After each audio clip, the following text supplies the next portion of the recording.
একটি সেতুর অভাবে ৫০ বছর ধরে দুর্ভোগ পোহাচ্ছে নেত্রকোনার বারহাট্টার ২০ গ্রামের বাসিন্দারা।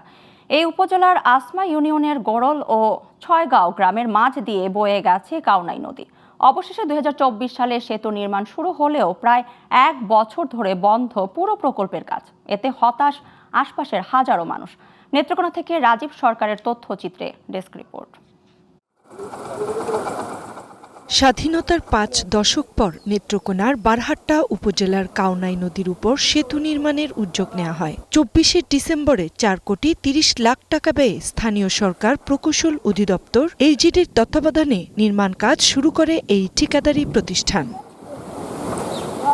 কিন্তু কয়েকটি পিলার তৈরি করে হঠাৎ থমকে যায় পুরো প্রকল্প। তাই প্রতিদিন দুর্ভোগ পাচ্ছে আশেপাশের ২০ গ্রামের কমপক্ষে ৬০,০০০ মানুষ।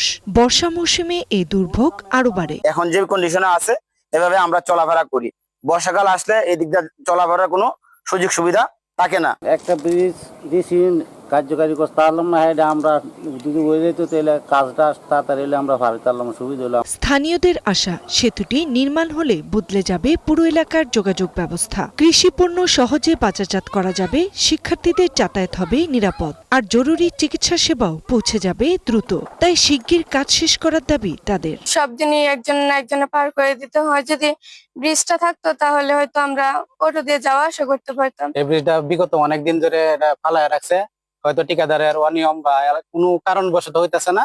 এই ব্রিজটা দ্রুত সম্ভব করা প্রয়োজন। এদিকে উপজেলা প্রকৌশলীর দাবি, স্টিলের শাটারের সংকটের কারণে সাময়িকভাবে নির্মাণ কাজ বন্ধ আছে, শিগগির কাজ শুরু হবে। সমস্যা হয়েছে ওখানে আমাদের যে শাটার ধরা আছে স্টিলের শাটার, যে শাটারটা ব্যয়বহুল, পাওয়া যাচ্ছে না। তা ঠিকাদার চেষ্টা করতেছে, আমরাও চেষ্টা করতেছি, হয়তো অচিরেই শাটারটা হয়ে যাবে। আমরা মোটামুটি ডিসেম্বর মধ্যে টাইম আছে, ডিসেম্বর মধ্যে কাজটা শেষ হবে আশা করছি। কাউনাই নদীর উপর এই সেতুটি শুধু দুই পার্কে নয়, সংযুক্ত করবে হাজারো মানুষের জীবন জীবিকা, শিক্ষা ও অর্থনীতিকে। Global television news desk.